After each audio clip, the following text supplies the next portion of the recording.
Baik teman-teman, selamat datang kembali. Pada kesempatan kali ini saya akan membahas analisa saham untuk besok tanggal 21 Oktober 2022 untuk hari Jumat ya. Jadi seperti biasanya saya akan bahas totalnya ada 16 saham. Untuk bagian pertama saya akan bahas 8 saham. Nanti bagian kedua saya akan bahas 8 saham yang lainnya. Linknya untuk yang bagian kedua ada di video deskripsi di bawah ini ya, kalau yang mau nonton nanti ya. Jadi saya mulai langsung dengan yang pertama adalah untuk saham Bumi Resources Tbk. Jadi untuk saham Bumi ini sebenarnya sebelumnya sudah saya bahas juga. Jadi kalau yang mau buy on weakness silahkan tunggu di 156 ya. Ini saya sudah kotakin di sini. Jadi istilahnya kalau buy on weakness itu kalau dia turun rebound barusan kita buy ya, seperti itu ya, mantul ke atas kita buy. Nah kalau dia berhasil naik ke atas 170 boleh tambah lagi atau average up ya. Jadi ini sudah saya sebutkan. Berikutnya target price-nya sekitar 200 ya. Memang sebelumnya hanya sampai hanya di 199. Tapi kita jangan terlalu kaku. Kalau sebelumnya dia gagal belum tentu nanti ini dia gagal lagi, belum tentu ya. Tapi juga belum pasti 100% berhasil ya. Yang penting di sini adalah fokus kepada garis-garis yang sudah saya berikan ya. Support resistennya, acuannya sudah saya berikan. Jadi kalau sudah punya, pasang stop lossnya di 170. Kalau turun di banyak, jual dulu sebagian. Turun banyak 156 atau 151 ya. Swing low yang di sini, jual dulu semuanya. Karena kalau dia gagal bertahan di atas 156, dia akan menguji level 122 ya di sini ya. Ini adalah area buy on weakness berikutnya. Tapi kalau dia sudah turun di bawah 120, ini sudah saya sering sebutkan ya, lebih baik jual dulu semuanya untuk Bumi ya. Karena dia aksi korporasinya untuk private placement di harga 120, OWK-nya ya, seperti itu ya. Jadi kalau di bawah 120 saya rasa sih lebih baik jangan hold saham Bumi ya. Walaupun ada institusi besar yang tebus di harga 120 ya, tapi kita nggak akan pernah tahu setelah si korporasi apakah dia langsung dinaikkan tinggi atau diturunkan lagi kemudian dia dinaikkan tinggi ya, kita nggak akan pernah tahu. Yang penting di sini adalah support resistennya sudah saya gambarkan. Jadi saya sekedar sharing aja. Saya masih ingat ya beberapa waktu yang lalu ya di grup saya saham profit ya, ada yang menyebutkan mengenai Bumi ya, katanya dia ada sesuatu yang aneh, ada orang yang dua pihak yang bid atau buy, saya nggak ingat ya seperti itu ya. Terus dia bilang hati-hati besok bisa aja turun lagi. Nah di sini saya ingin menegaskan ya sebenarnya ya, kalau kita bicara mengenai trading atau investasi di saham ya, kecuali kalau Anda strateginya berbeda ya. Kalau saya sih fokusnya ke pergerakan harga sahamnya. Jadi trennya seperti apa, support resistennya di mana, itu yang paling penting. Saya nggak lihat bid dan offernya, antriannya seperti itu ya. Karena seringkali itu ya suka menipu juga. Karena saya pernah waktu di Jakarta saya adakan seminar di BEI kan, saya dengan narasumber salah satu dari sekuritas ya, dia bilang sih, saya pernah tanya ya, kira-kira kalau kita lihat bid offernya itu untuk menentukan saham akan naik atau turun valid nggak ya gitu ya, saya pernah tanya seperti itu. Nah dia itu adalah salah satu pimpinan dari sekuritas ya seperti itu ya. Jadi dia mengatakan sebenarnya kalau kita bicara mengenai harga saham itu sebenarnya kita fokusnya di demand dan supply ya seperti itu ya. Jadi fokusnya tetap di pergerakan harga sahamnya. Karena kadang-kadang institusi dia kalau dia mau jualan saham ya, dia pasang bid, antrian bid di bawah. Jadi pasang yang banyak, tapi dia nggak benar-benar mau beli. Ya seperti itu ya. Jadi kita itu jangan sampai terkecoh, wah antrian bidnya lebih banyak daripada antrian offernya, oh harga sahamnya pasti akan naik. Atau sebaliknya pasti akan turun ya. Fokusnya tetap ke pergerakan harga sahamnya, support resistennya harus tahu. Jadi yang ngikutin saya itu fokus ke garisnya lumayan akurat ya. Itu yang saya dapat feedbacknya. Bukan saya membanggakan diri sendiri atau menyombongkan diri sendiri, enggak ya. Itu yang feedback yang saya terima. Jadi itu intinya, kalau dia naik lagi kita boleh tambah lagi atau average up. Yang belum punya buy high sell higher boleh. Nah jangan lupa pasang trailing stopnya atau stop lossnya. Kalau turun jangan di average down, pasang trailing stop dan stop loss ya. Strateginya seperti itu. Kurang lebih cukup ya, ini garis-garisnya sudah jelas. Nah berikutnya untuk BBCA. Ini sudah sering saya sebutkan juga. Jadi jangan salah paham ya. Sebelumnya ada yang pernah tulis di kolom komentar ya, Pak Sunar, kalau bahas saham itu jangan bahas saham-saham yang sudah naik. Coba bahas yang belum naik. Sebenarnya ya, ini untuk BBCA hari ini kan naiknya tinggi ya, bukan karena sudah naik terus saya bahas, enggak. Karena sebelumnya sudah saya sebutkan area trading range-nya ya, supportnya 8250 dan resistennya 8600. Jadi area buy on weakness ini sudah saya gambarkan di 8250. Artinya buy on weakness itu kalau dia turun berhasil rebound ya, di sana kesempatan kita untuk buy. Kadang-kadang setelah kita buy, oh ternyata besoknya atau 2 hari lagi turun Pak Sunar, ya jangan lupa pasang stop loss-nya. Pasangnya di mana? Ini garis berikutnya saya gambarkan di 8075 dan 7950. Kalau belum kena ya berarti jangan jual dulu ya, seperti itu ya.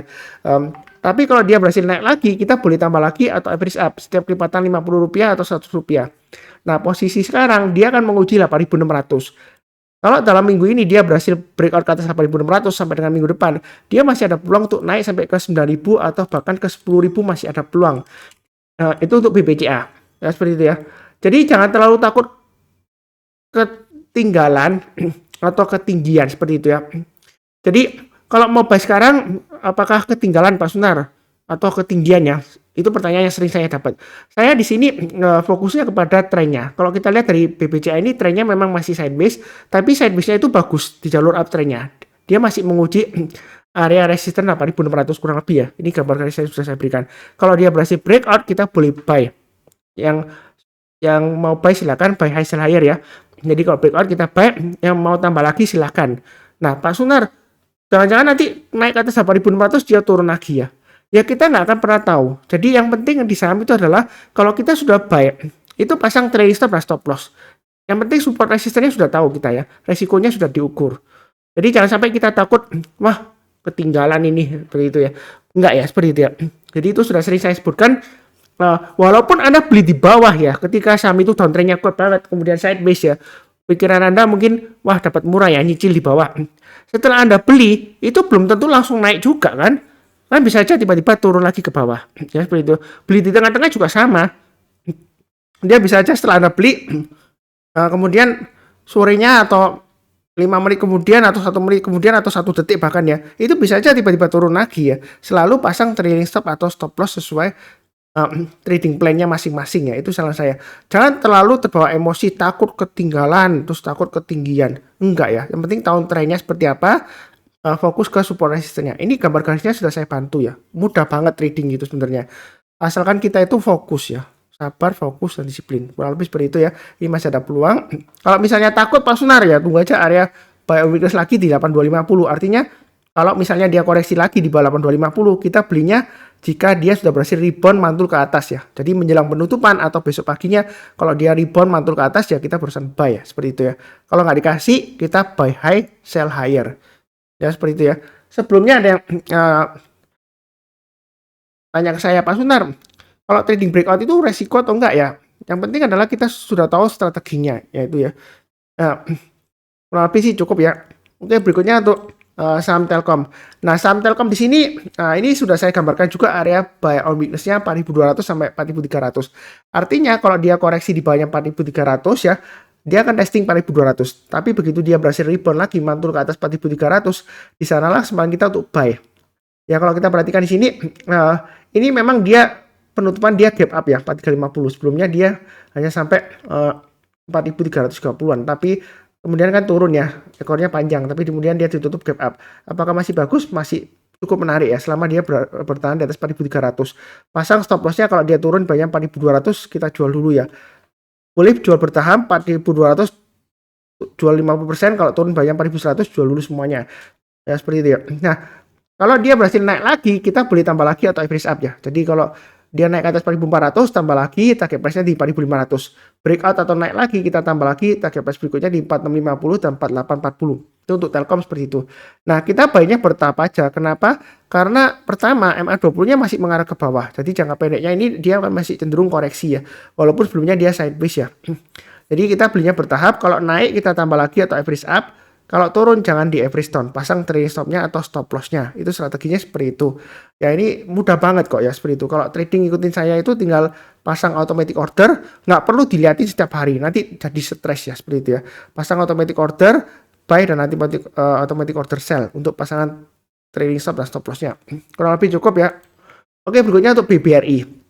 Jadi yang rajin ikutin saya, memang sebelumnya di grup kecil saya sudah sebutkan ya, saya sudah informasikan juga hari ini naik kencang ya, seperti itu ya, rebound. Ini area buy on weakness sudah saya gambarkan di 4280. Jadi bukan karena sudah naik terus saya bahas, enggak.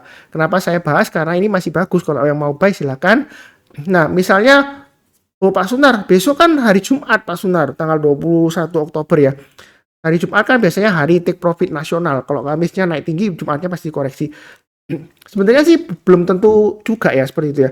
Kita jangan beranggapan ada hari tertentu itu hari jelek, enggak ya seperti itu ya. Yang penting kita fokuskan ke trading plan kita, trennya seperti apa kita harus tahu, support resistennya di mana. Memang untuk jangka panjangnya BBRI ini, maaf, untuk jangka pendeknya maksudnya ya, untuk BBRI ini dia masih cenderung downtrend. Kenapa? Karena MA20-nya mengarah ke bawah, harganya masih di bawahnya MA20-nya. Tapi menurut saya selama dia masih bertahan di atas 4280 ya, maksimum 4000 itu stop loss maksimum ya. Kalau misalnya Anda untuk investasi ya. Nah, selama di atas 4280 dia masih cukup menarik, ada peluang untuk breakout lagi ke atas 4600 ada ya. Target price berikutnya ini sudah saya gambarkan garis-garisnya ya, 4750, 4800 dan seterusnya. Jadi kalau dia naik lagi kita boleh tambah lagi atau average up setiap kelipatan Rp50 atau Rp100. Jadi jangan terlalu takut. Jangan-jangan setelah naik terus besoknya turun. Ya kita nggak bisa ngatur marketnya ya, seperti itu ya. Kecuali kalau sahamnya nggak liquid cuma 100 lot atau 1000 lot Anda bisa atur ya. Tapi kalau liquid seperti BBRI ya kita nggak bisa ngatur. Yang penting kita selalu pasang trailing stopnya dan stop lossnya seperti itu ya. Garisnya sudah saya gambarkan, tinggal ikutin aja. Jangan lupa dicatat. Kurang lebih cukup. Berikutnya untuk PTBA. Nah PTBA memang ada bad news mengenai berita dia take over salah satu PLTU kalau salah seperti itu ya. Dan PLTU itu masih rugi ya. Nah saya hanya mengatakan ya sejauh ini sih sepengetahuan saya PTBA itu dia manajemennya lumayan bagus lah reputasinya. Jadi apakah ada deal tertentu kenapa kok rugi di take over ya kita nggak akan pernah tahu. Mungkin ada deal tertentu yang kita nggak tahu ya. Yang penting di sini saya fokusnya ke pergerakan harga sahamnya.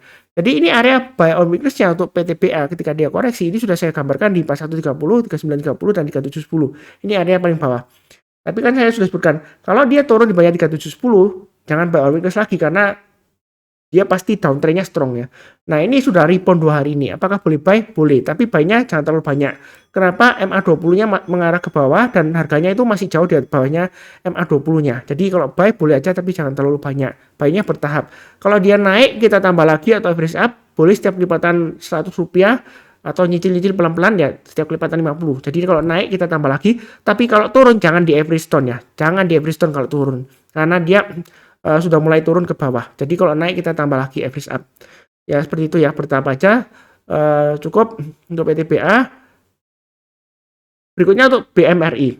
Nah, ini yang seringkali saya sebutkan ya, mungkin jangan bosan-bosan ya kok diulang terus Pak Sunar. Saya sudah sebutkan BMRI ini yang paling kuat ya, seperti antara big banks yang lainnya. Jadi kalau yang rajin nonton itu sudah paham, harusnya berani buy lagi ya. Karena kalau dia breakout ke atas 9.500, saya sudah sebutkan target price berikutnya di 10.000 dan 10.500. Tapi sayangnya memang BMRI ini kan saya sudah sebutkan yang paling kuat. Tapi saya sendiri, saya pilihnya ke BBRI dan BBNI itu yang saya punya. Ya seperti itu ya. Kenapa kok nggak BMRI ya? Sebenarnya bagus BMRI sih, saya tahu. Tapi saya lebih suka BBNI lebih murah secara book value-nya. Kemudian BBRI dia sejauh ini sih lebih defensif ya seperti itu ya. Kalau BMRI memang cenderung ke yang tipe agresif ya seperti itu ya. Yang berani agresif kalau naik lagi tambah lagi average up boleh ya. Jadi kita jangan terlalu takut. Yang penting di sini gambar garis-garisnya sudah saya berikan. Naik ke atas 9.500 buy. Berikutnya kan saya sudah sebutkan setiap kelipatan Rp50 atau Rp100 kita boleh tambah lagi atau average up ya. Jadi target 10.000 masih memungkinkan. Nah, ini kan mendekati 10.000. Strateginya bagaimana Pak Sunar? Apakah Jumat besok koreksi? Kalau koreksi boleh aja buy weakness ya di dekat area 9.500 atau kalau masih takut ya tunggu di paling bawah di 9.000. Yang penting di sini ini sudah saya gambarkan garis-garisnya. Maksimum kita tunggu buy on weakness di area 8350 sampai 8500 ya, itu maksimum. Tapi bukan berarti dia bakalan turun enggak ya. Sejauh ini uptrendnya masih cukup kuat ya. Ini kalau kita perhatikan MA20-nya masih mengarah ke atas, harganya walaupun kadang-kadang nyentuh ya, tapi dia masih bertahan kuat di atasnya. Yang kurang lebih seperti itu.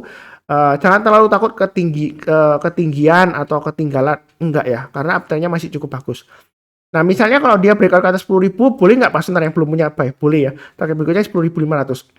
Nah, jangan-jangan nanti sesat ini Pak Sunar. Setelah naik ke atas 10.000, dia koreksi gimana itu ya, seperti itu ya. Ya kita nggak akan pernah tahu ya, seperti itu ya. Kalau saya bilang 10.000 ke atas boleh buy high sell higher, ternyata marketnya kemudian pullback atau koreksi, bukan berarti saya menyesatkan, enggak. Karena saya trend following dalam arti saya mengikuti trennya. Selama uptrendnya masih bagus, dia kalau naik lagi breakout ke atas, dia masih bisa higher high lagi ya seperti itu. Kalau Anda takut, solusinya kan sudah saya berikan. Ada 3 pilihan. Anda belinya bertahap aja, kalau naik tambah lagi average up atau tunggu pullback. Kalau dia pullback biasanya bisa pakai acuan MA20-nya atau tunggu di bawah ya. Jadi 9.500 atau 9.000. Kemudian kalau dia berhasil rebound, nah kita buy. Itu strategi yang kedua. Buy on weakness ya, rebound ya. Kemudian yang ketiga, kalau masih takut ya pilih saham yang lainnya. Jadi mudah banget kok. Jangan sampai kita itu terlalu takut. Oh Pak Sunar, ada yang bilang ini dead cat bounce. Jadi DCB gitu ya. Jadi lompatan kucing mati gitu ya, katanya gitu istilah dead cat bounce ya. Jadi dead cat bounce itu artinya dalam kondisi yang bearish, tiba-tiba harga saham itu naik tinggi. Kemudian turun, drop, tambah turun lagi lebih dalam ya, seperti itu. Jadi istilahnya menipu ya reboundnya. Kita sih jangan terlalu takut seperti itu ya. Kalau saya sih fokusnya ke individual saham masing-masing. Itu saya yang sarankan. Yang penting kunci sukses di saham itu kita harus tahu sabar, fokus, dan disiplin ya. Kalau kita nggak sabaran, nggak bakalan berhasil. Itu pengalaman saya dari 2013.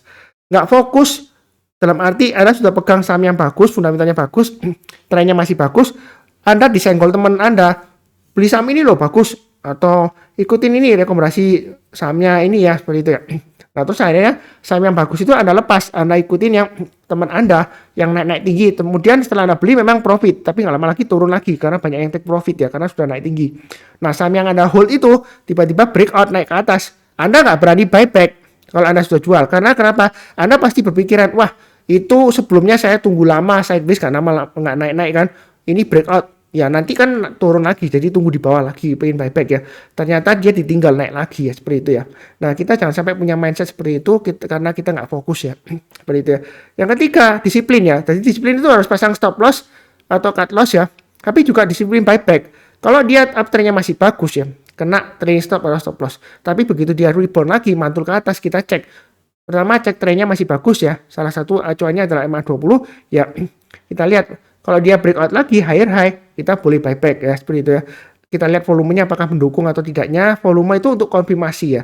Jadi bukan acuan utama. Acuan utama tetap ke harga sahamnya, price actionnya ya, seperti itu ya.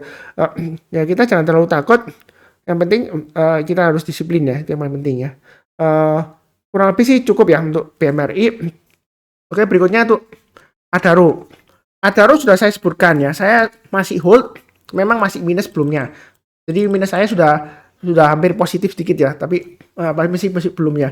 Jadi di sini area trading range-nya sudah saya gambarkan 3860 dan 4200. Nah, ini area support psikologisnya yang paling atas ya, itu 3750. Jadi kalau mau buy weakness turun di bawah 3750 atau dia sudah berhasil naik ke atas 3860, di sana sebenarnya kita untuk buy. Ini sudah saya gambarkan. Jadi jangan salah paham, bukan karena sudah naik terus saya bahas, enggak ya. Ini sudah saya gambarkan area buy on weakness-nya. Kalau misalnya mau tunggu lagi ya di bawah, tapi kalau ini sudah dikasih rebound ya di sana sebenarnya kita untuk buy. Jadi sebenarnya kondisinya Adaro ini trennya dia sideways, tapi sideways-nya itu di jalur uptrend-nya. Jadi kalau mau buy kita boleh buy on weakness. Kalau mau buy sekarang boleh ya. Naik ke atas 4.200 kita tambah lagi atau average up. Target price berikutnya 4.500 dan 5.000. Nah besok hari Jumat Pak Sunar gimana nih, koreksi atau gimana? Kalau saya sih tetap fokusnya ke garis-garis yang sudah saya berikan. Jangan terlalu takut. Kalau takut ya belinya bertahap aja, nyicil atau tunggu buy on weakness lagi, ya kan? Atau pilih saham yang lainnya. Sudah itu aja. Atau kalau mau sekalian tunggu breakout ke atas. Itu tipe buy high sell higher kalau berani ya. Kalau nggak berani ya udah pilih saham yang lainnya. Kurang lebih cukup untuk Adaro. Kemudian berikutnya untuk Pegas. Nah, Pegas ini sudah saya sebutkan juga kan. Jadi yang ikutin saya harusnya sudah tahu.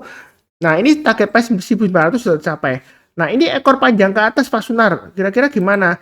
Nah, kalau kita perhatikan untuk Pegas ini, memang dia drag down ya. Jadi, dia itu tiba-tiba di penutupan closing-nya, itu dia diturunkan ke bawah. Kita jangan terlalu panik. Kenapa? Karena harga closing yang terbentuk seperti ini, itu biasanya bukan harga market yang sesungguhnya. Bukan berdasarkan demand dan supply ya. Dia berdasarkan settlement dari lot yang banyak gitu ya, seperti itu ya. Jadi kita jangan terlalu takut, wah besok pasti langsung jual, enggak, belum tentu. Yang penting tetap pasang trailing stopnya, selama dia masih bertahan di atas 1.800 masih menarik ya. Ini saya gambarkan 1745 untuk stop lossnya, maksimum di 1680. Itu untuk Pegas kalau yang punya. Jadi stop lossnya memang agak jauh. Kalau mau buy on weakness tunggu di 1745 atau 1640. Buy on weakness itu artinya kalau dia koreksi turun ke bawahnya, rebound mantul ke atas, di sana kesempatan kita untuk buy. Ini jejaknya sebelumnya ya. Jadi ini yang saya kotak-kotak ini biasanya untuk area buy on weakness-nya. Jadi kalau turun jangan langsung buy. rebound barusan kita buy. Ini masih cenderung sideways, masih menarik ya. Jangka panjangnya bagaimana Pak Sunar untuk Pegas ini? Menurut saya sih masih cukup menarik ya seperti itu ya. Masih bisa ke 3.000, masih kemungkinan masih bisa. Dulu di zaman kejayaannya dulu ya, dia 6 ribuan. Nah, bukan berarti dia bakalan balik ke 6.000, belum tentu ya. Tapi menurut saya sih paling tidak ya untuk jangka menengahnya 2.450 bisa tercapai lah ya. Atau minim 2.200 lah jangka pendeknya. Ya mudah-mudahan aja sukses. Tapi kalau misalnya Anda nggak percaya, ya udah nggak usah beli saham Pegas. Mungkin pilih yang lainnya. Ya kurang lebih seperti itu. Cukup ya. Ini bersambung ke bagian kedua. Jangan lupa nonton. Seperti biasanya yang barusan kenal channel Saham Profit, jangan lupa subscribe, like, nyalakan lonceng notifikasinya. Seperti biasanya saya doakan selalu semuanya selalu sehat, damai, dan sejahtera selalu. Amin. Terima kasih banyak. Sekian. Tetap semangat.